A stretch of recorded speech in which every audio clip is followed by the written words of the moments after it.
Welcome everyone to panel 1, Understanding BPD and Paths to Recovery. We're delighted you could join us today. My name is Jillian Papa and I'll be moderating this panel as a volunteer for Emotions Matter. While I'm doing introductions, we invite you to write in the chat where you're joining us from today. Welcome. I am from Chicago, Illinois. I'm going to share some screens. I'm going to share my screen to go over some slides briefly. So give me one moment. Okay.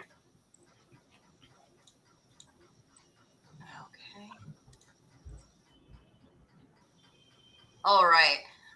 So just to give a little overview, Emotions Matter, we're a 501c3 nonprofit founded in 2015 to support, educate, and advocate for those with BPD.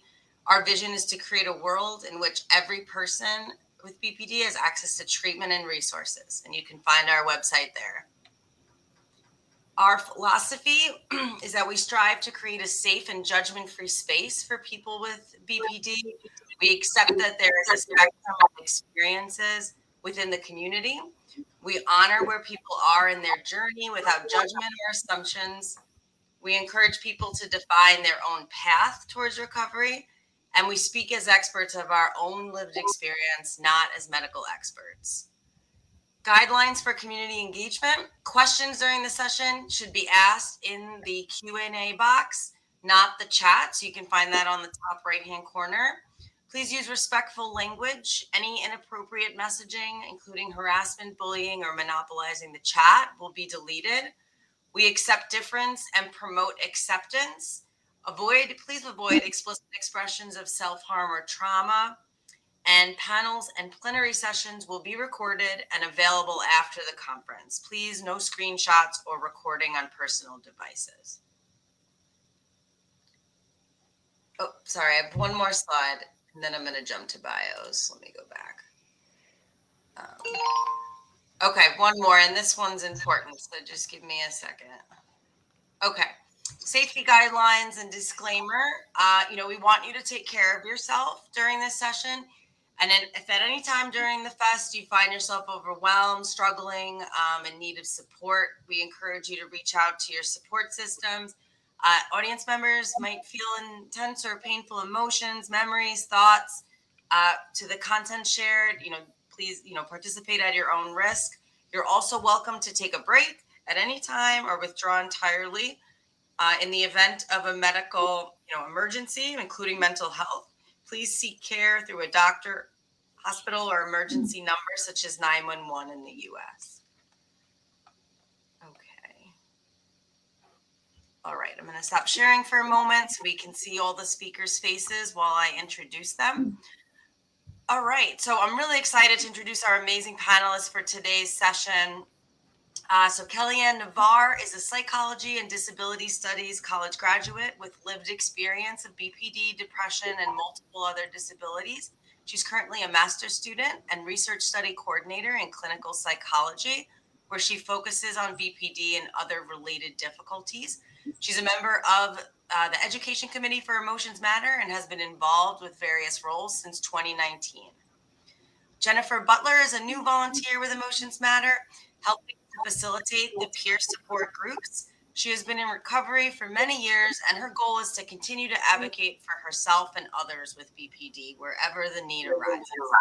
Nikita Godke is an international disabled student in academia suffering from chronic pain and BPD, located in India. Her past experiences of navigating through BPD and chronic pain paved her interest towards building a career in research to find the existing gaps and help in framing interventions, especially for children with or without disabilities within the education settings in developing countries.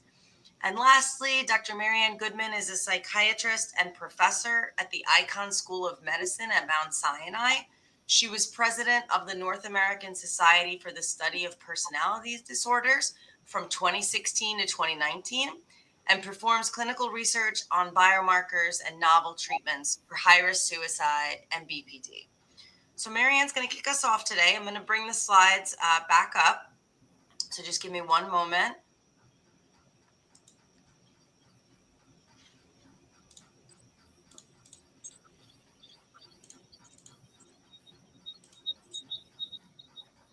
Okay.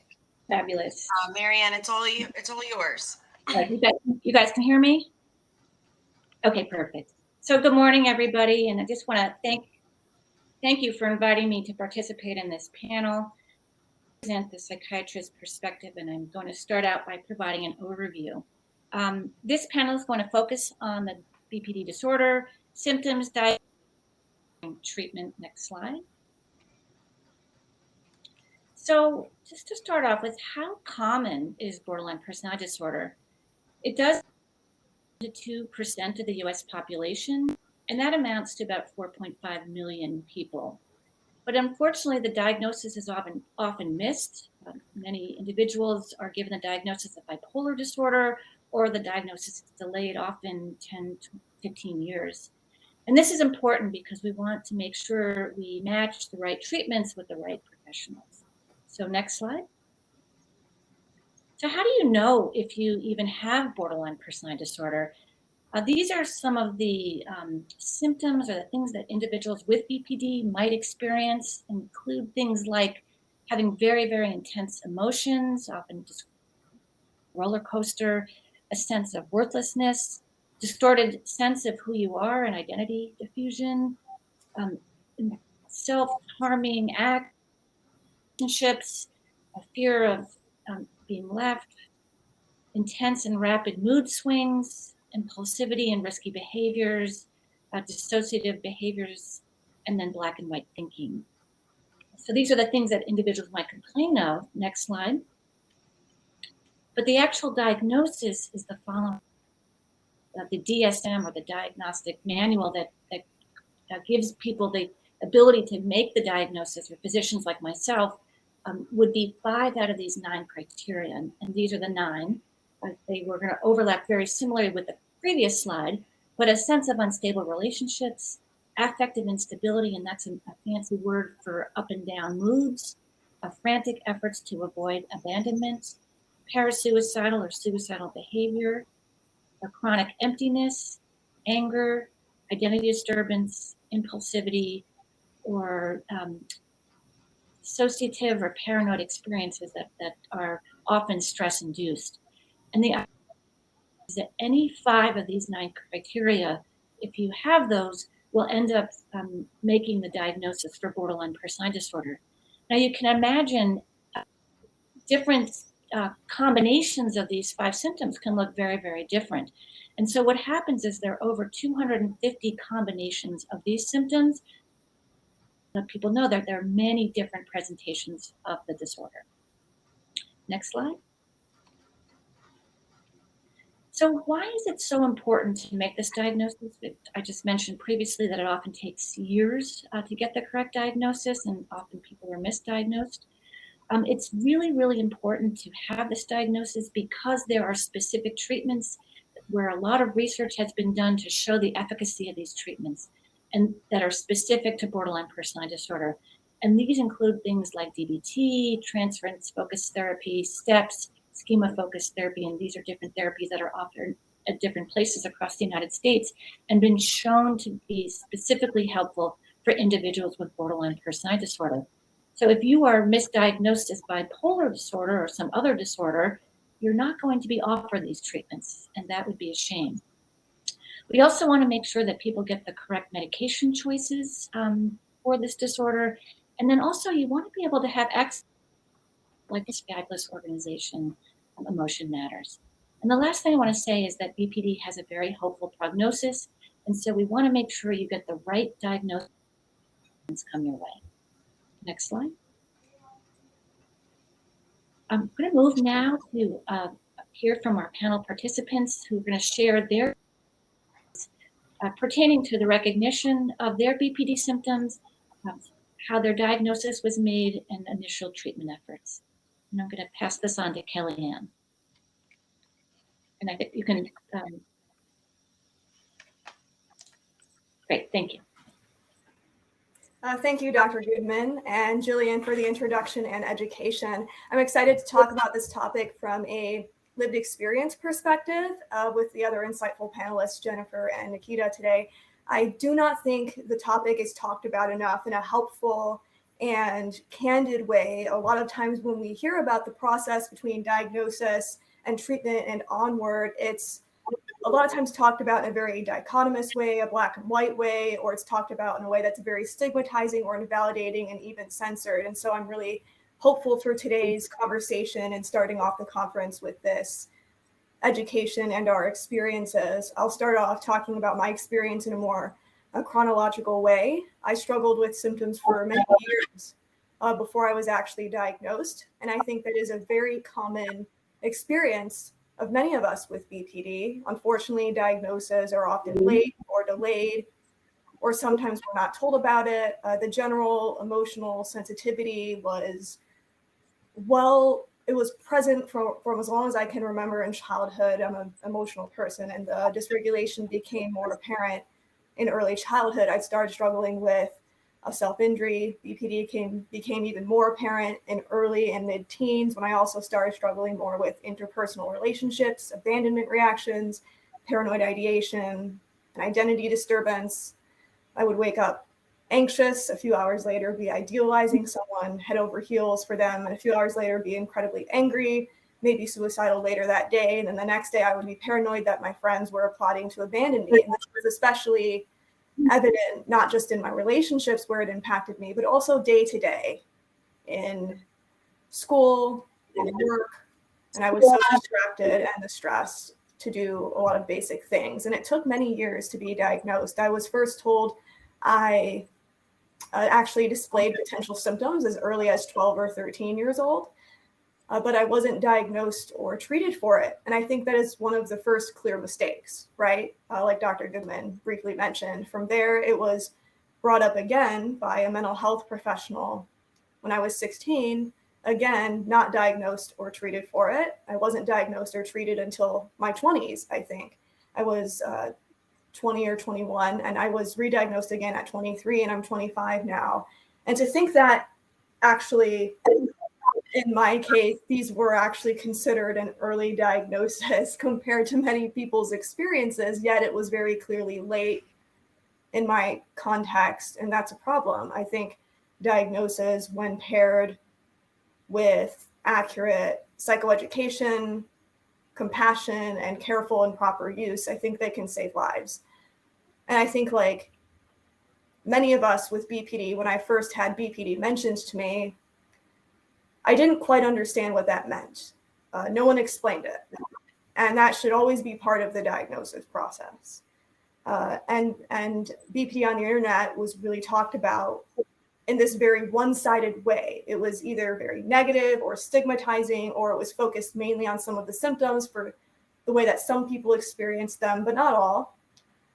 And a lot of times it focused on maybe a lot of the external anger and impulsivity and devaluation. And while accurate and valid for many people's experiences, and even some of mine, impulsivity is not one of my primary experiences. These are just some of the many things I remember. And so maybe for you, it's another symptom. But given the way it was emphasized by itself, I didn't quite understand what I was finding on the internet. It was either very stigmatized, or it was vague in a way that's like, oh, BPD is anger, or it's not liking abandonment, but that's not what it is. And so everyone gets angry. No one likes abandonment. And so when I would read these descriptions that were stigmatizing or very vague and hard to understand what it was referring to, I struggled. I struggled when I first was told I had BPD before I was even diagnosed. And if I had access to accurate education and resources that actually did BPD justice, I would have recognized it a long time ago, and I would have been able to move forward with potentially with what my next steps would be in the process. Luckily, this did eventually happen. I think my lack of acceptance and awareness for the condition I lived with came more from a place of misunderstanding and stigma and inaccurate information. I moved away from this and towards telling myself, hey, I do seem to have BPD, and that's okay. Here's what this means for me and what we can do about it. When I came across more accurate and helpful resources such as Emotions Matter, the National Education Alliance for BPD, my go-to was actually going to the library because it was free and reading trusted resources described in the websites, because they're written by people who specialize in BPD or people who've lived experience themselves, and so they're often described in a compassionate way. I do have some books if anyone's interested in, I guess, knowing what some of the books I first found were that I found helpful that I could recommend in the Q&A or put in the chat. But I would say this education, and combined with connections with other people with BPD and learning more about research, is what really helped me move forward and come to this understanding of what BPD is, and not in a negative or vague way like I usually saw it described. When I came to understand what it meant in my life and in my context, years of my pain and abandonment reactions and emotion dysregulation finally made sense to me. Understanding my condition really served as a significant tool for my treatment and my progress. And I was better equipped to identify triggers, plan and cope ahead, problem solve, understand underlying mechanisms and precipitants. And for once, I didn't feel alone. The final points that I do want to bring up before we pass the mic is that living with BPD and the treatment process is not a dichotomy, and that's okay. On one hand, living with BPD comes with significant feelings of pain and shame and abandonment and anger and paranoia, and I get that. I can still struggle because I'm a human being, and that's valid. The difference is I have skills and a way to manage them now, and I have wonderful connections. On the other hand, I learned to recognize I'm a whole human being with strengths that are not mutually exclusive with BPD. I have inherent value and worth, and intense emotions might mean intense passion. Idealization, they're not always bad. Sometimes there's a lot of really good positive qualities, and being diagnosed meant I have words, education, and community to reflect my experiences, and it connected me to treatment and like-minded people.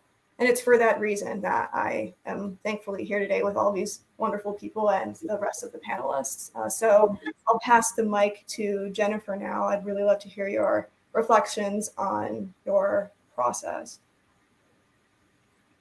Thank you, Kellyanne. Thank you for sharing your experience. I think for me, I can echo a little bit about what you said about how initially, you do get misdiagnosed. So for me, I started having trouble as a teenager in high school. And, I was diagnosed with depression, I was put on medication. And then I went on to college, and there I was diagnosed bipolar and put on lithium. So, there is, a lot of diagnoses along the way, but I guess I was fairly lucky. When I was in college, being away from home for the first time, having to take care of myself and, being away from my normal support system, I found myself becoming increasingly, my life kind of becoming very chaotic.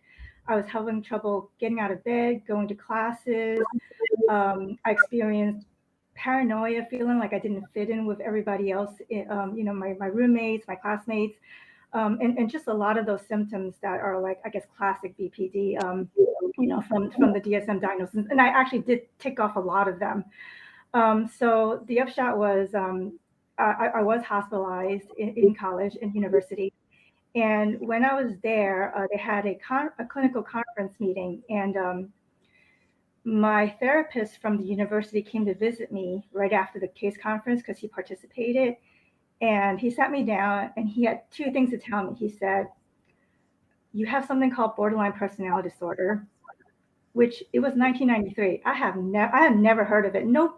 Practically nobody had heard of it. The internet wasn't around. There was no cell phones. There was no TikTok. There was no way to know what it was. And then the very second thing he told me was, "It's not your fault."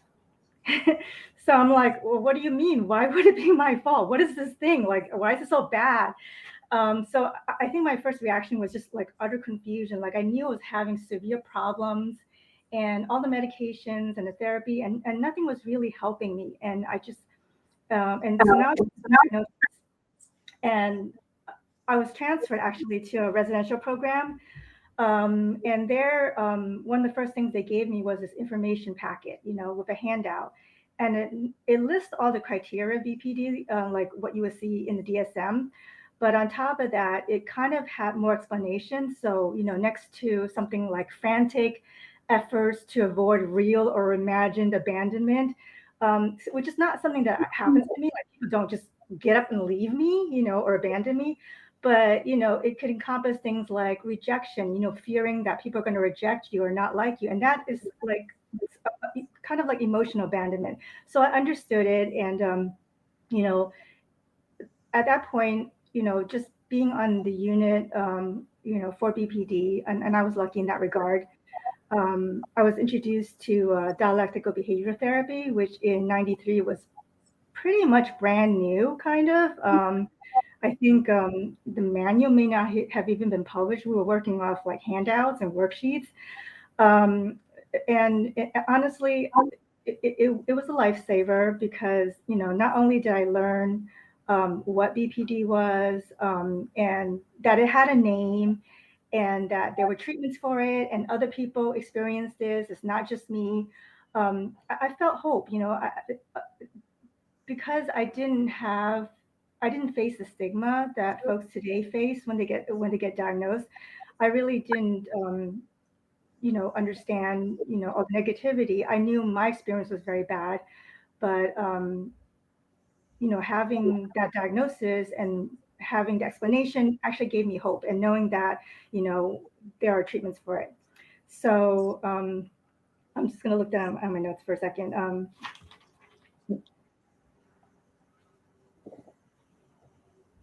So I did really relate to the description of BPD, and it did give me hope.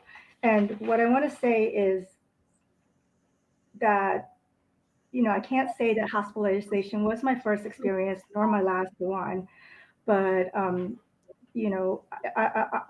turned 50 this past year, and I've been living with BPD for a very, very long time. And I want to say that recovery is not a linear process. There are ebbs and flows.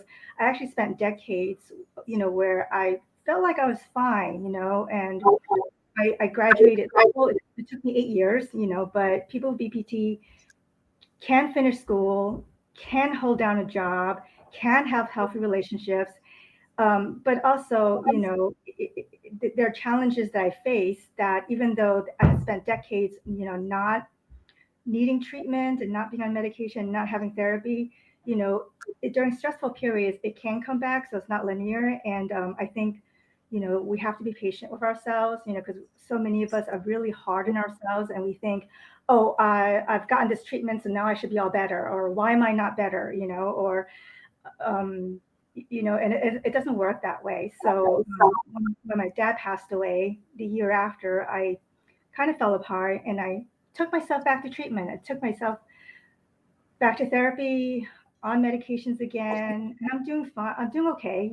There are days when I struggle, but I'm doing okay. So, I just want to say that recovery is not linear. It really is a process, and you have to be patient with yourself, and that you do get better. The other thing I want to say is learn all you can about BPD, but don't fall into the rabbit hole. Like I think it's easy to do that because there's so much information, both positive, negative, factual, and not very true. Education and knowledge is a great thing. I have to totally agree with Kellyanne on that. But also, my life is more than just BPD. It doesn't define me. I'm other things. Do you love music? Are you good with your hands? Do you sew or crochet or knit? Are you an artist? Do you love to bake or cook? Just find out, who you are as a person, and BPD, the diagnosis doesn't define us at all. And I guess that's just the last thing that I want to leave everybody with, not to get wrapped up in the diagnosis and in the mental health world, and to remember that we are first and foremost human beings. Everyone has challenges and struggles. It just happens that ours has a name and is BPD and is unique, but it doesn't define. Nikita? Thank you so much, Jennifer, for sharing it. It's actually pretty nice, hearing all these voices and actually hearing that you're not alone. So I'm going to bring a very different perspective, probably, because I'm all the way from India. And in our country, mental health is still right there where we are. We haven't spoken about borderline personality disorder at all. So it's pretty new. I actually got my diagnosis as bipolar as well. I was first diagnosed only as a result of my chronic pain. 6 years ago, I got diagnosed with arthritis. And since then, I've been going through chronic pain.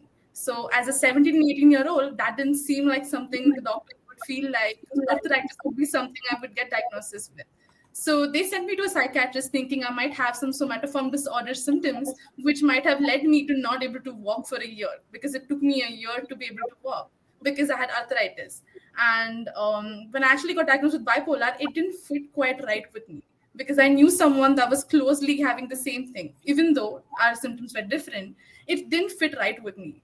And I was in my 11th grade when I was studying psychology. And I remember going through symptoms and realizing that I don't relate to something as bipolar the way I related to BPD. So I remember going to my parents and telling them, I think I want to see one. And their reaction wasn't the most pleasant because, they come from a generation where mental health is not something that was spoken about. So they were taken back that why did I want to see one? Why did I feel the urge of it? But I knew that something was not fitting in right and that I was feeling intense pain. And these symptoms have been coming up since I've been a teenager. It had got pretty bad from time I was 11 and 12. I've had some attempts that I've done, but it never came up to my parents that I might need more than just sitting with them and explaining me why this is wrong instead of telling me, hey, why are you feeling this?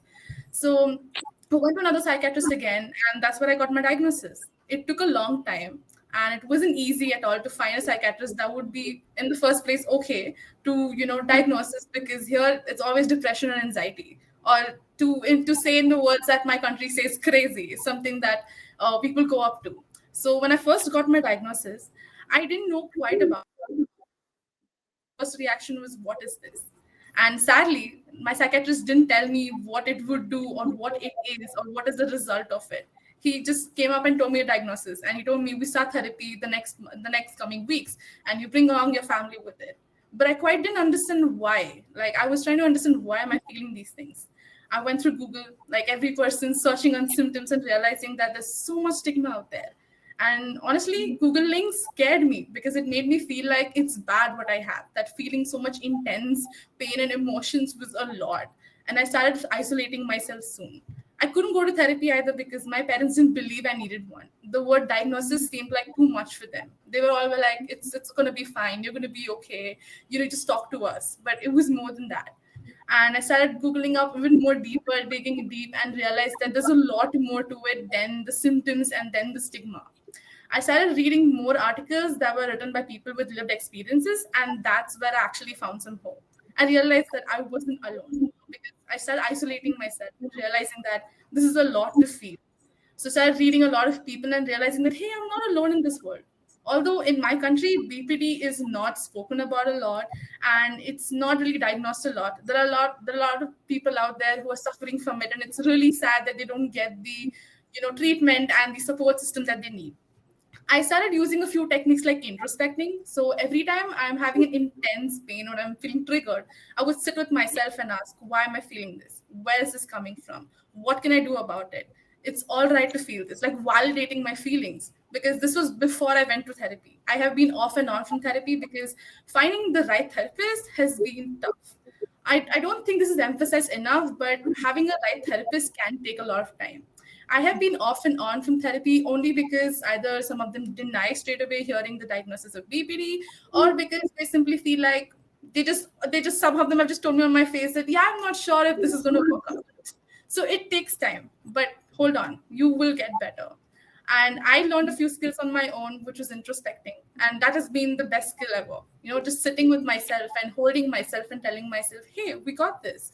And that what you're feeling is valid and that you're going to get through this. And it's okay to feel it, because a lot of times when you start feeling such intense feelings, my go-to, defense would be destructive mode. Then I started asking myself, where is this all coming from? So when I started reading more about it and educating myself about it more, it's when things started getting a little more calmer to me. I realized that this is coming from a space from my childhood. This scene has got me up to this thing.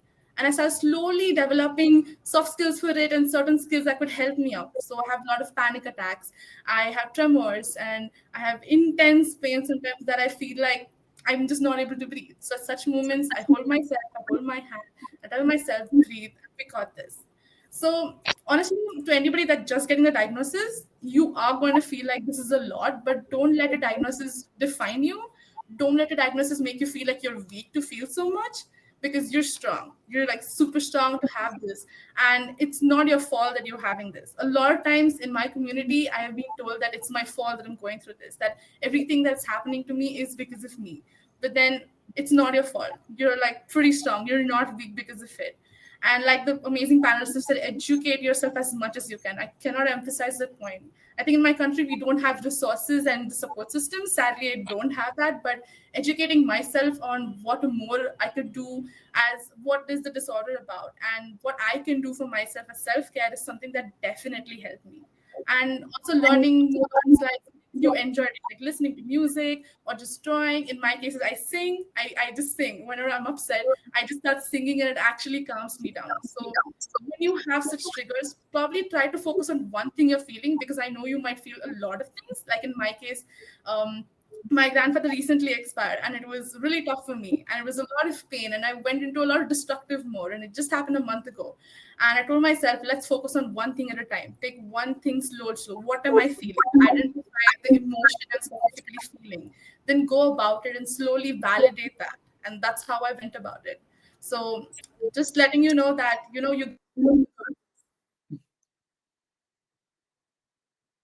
get the support groups that you require. If you're in a country like mine, just reach out to support groups, because there are always support groups out there, even though they might not be popularly out there. And educate yourself as much as you can. So that's about what I want to say. Thank you so much to our panelists. I just want to create some space to have Marianne, if you'd like to jump in and share any words in response to the panelists. So I'm really struck, because if you had diabetes, which is another chronic illness, do you think the doctor would say it's your fault that you can't metabolize sugar correctly? I mean, there is something about this disorder that somehow, that if your emotions are less as you're doing, and we do understand that the biology of this disorder, there is regulatory difficulties. So it is the disorder. But I think, as Kellyanne and Jennifer also spoke to, there are treatments. You can learn how to manage these symptoms. Just like if you had diabetes, you learn not to eat a piece of chocolate cake before you go to sleep. I mean, there are strategies that you can do. You can make a difference. You can, whether it's skills, whether it's meditation, whether it's focusing on one emotion, like Nikita, just there are ways to manage this, and different therapies will teach you the skills how to do that. And so I think I want to just stress that this is treatable. There are strategies that are helpful, but it is something that you're going to have to it is a chronic illness that you're going to have to continue to manage. It's not like a broken arm that once it heals, it's fine. This is something that as you go through your life, you'll have to continue to work on. And I think, as you mentioned, when there were stressors, so a parent dying or a work-related issue that comes up, the need for different kinds of treatments or different kinds of approaches. And I guess I just want to leave people is the prognosis. Actually, if I were to, I think borderline personality disorder has a better prognosis than bipolar disorder. So I actually think this is a preferred. It sounds like most of you had been given that diagnosis beforehand, before BPD. And I think that if you had to choose between the two, BPD is the one that is really more favorable. I can stop there and open up to other comments.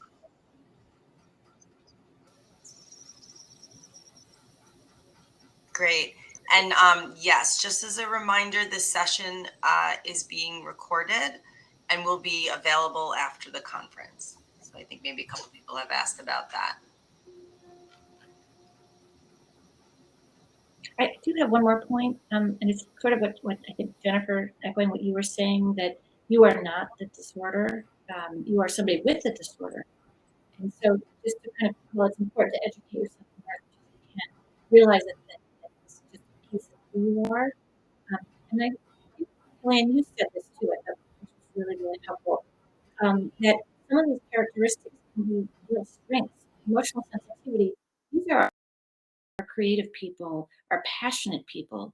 So these are attributes that people want. So it's really just a matter of learning how to modulate it and use it in the best way possible. This is not all black, all good, all bad.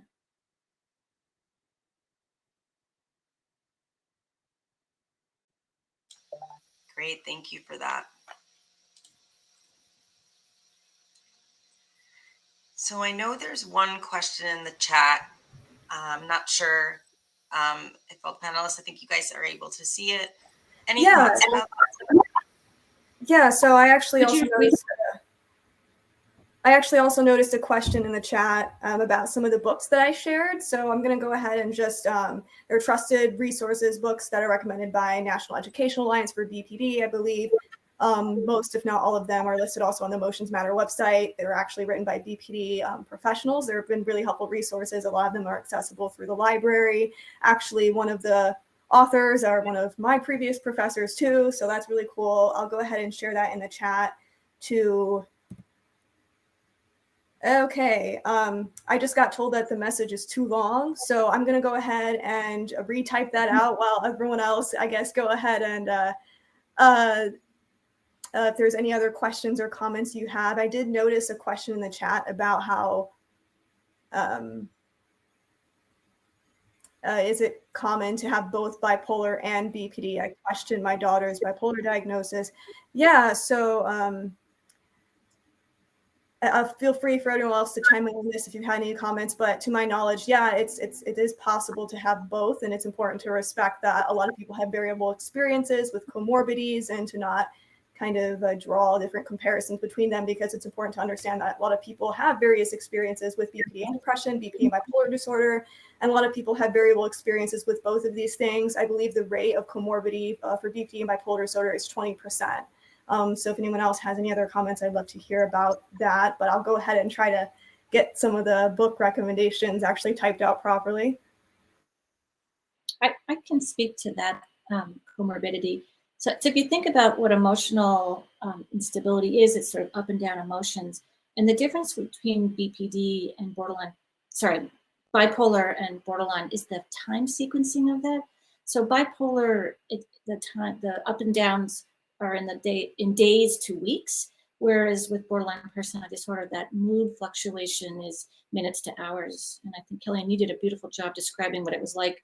In the morning, you'd wake up in one way, 2 hours later, and that continued throughout the day. So that it's these fluctuations that are occurring in a much shorter time duration that really speak to borderline PD. And bipolar, it's a much longer sequence, and it's more episodic. But it is true, you can have both. But often it's more the case that the BPD is misdiagnosed as bipolar. Yeah, actually, isn't it the case that I saw one study where there was one study that saw that 40% of people who have, just in the sample at least, I don't believe that like almost half of everyone diagnosed, but in the sample, the psychiatric sample was like 40% of people who are diagnosed with bipolar disorder were missing a BPD diagnosis, so. I mean, I think the other piece that's really important to talk about is in adolescence, where sort of irritability and kind of moodiness seems like part of the adolescent experience. And yet you can also be diagnosed with borderline personality disorder. Adolescence, this is something that's a newer in the field. It used to want people maybe 20 years ago didn't want to make that diagnosis because how could you distinguish that from normal adolescence?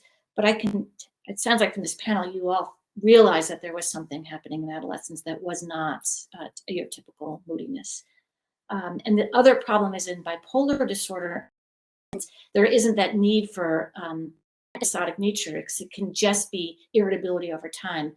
So for younger individuals, I think psychiatrists like myself would be grappling with, is this bipolar in adolescence? Is this borderline? It is kind of a trickier diagnosis to make. And so I do want to caution people in those younger years. I think you're muted, Jennifer, if you're speaking.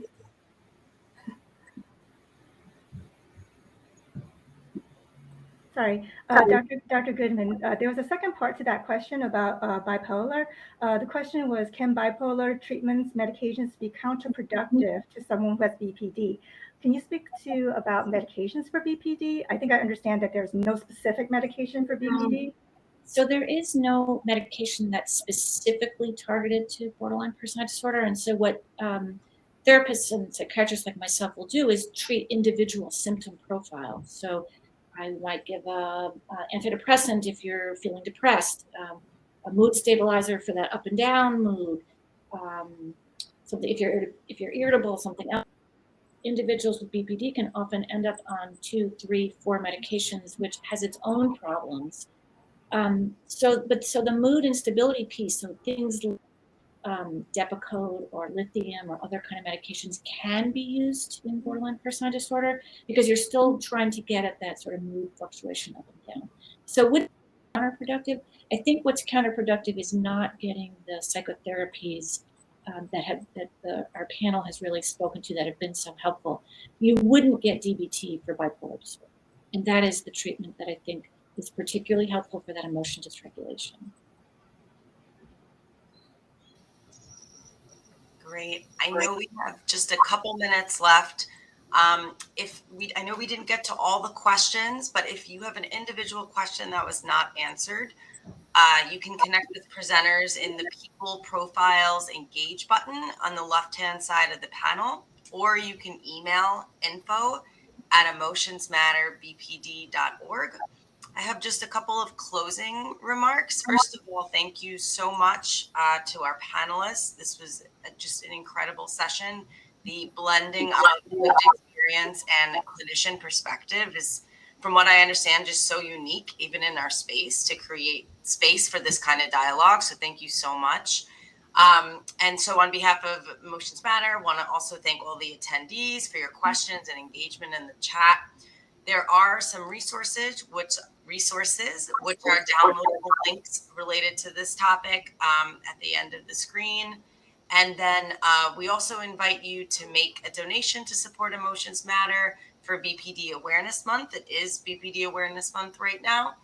And additionally, if you're in the New York area, or even if you're not, we are doing the walk for BPD on June 5th. You can walk virtually, and you can find information about donating, the walk, resources, peer support groups, which you may have heard me talk about in our plenary session. You can find all of that at emotionsmatterbpd.org. So I know we've got 1 minute left. Panelists, anything else you want to say to the group? So there's one question that was particularly asked to me, and I would love to answer that question. Is that all right? So the session, I think, is going to cut off. So you can give it a go if you Like can you guys try. short- Otherwise, okay, go ahead. So somebody mentioned me having an arthritis diagnosis. So it was an arthritis diagnosis, which was not because of BPD, but because it's uncommon for someone to get diagnosed at such an early age with arthritis, was why my orthopedic specifically thought that could have been the result, because I did go through a lot of stressful time in not finding the right diagnosis. So it wasn't because of the BPD. I do suffer from arthritis. Great. Thank you so much, everyone. And see you throughout the conference. Thank you. Take care. Thank you.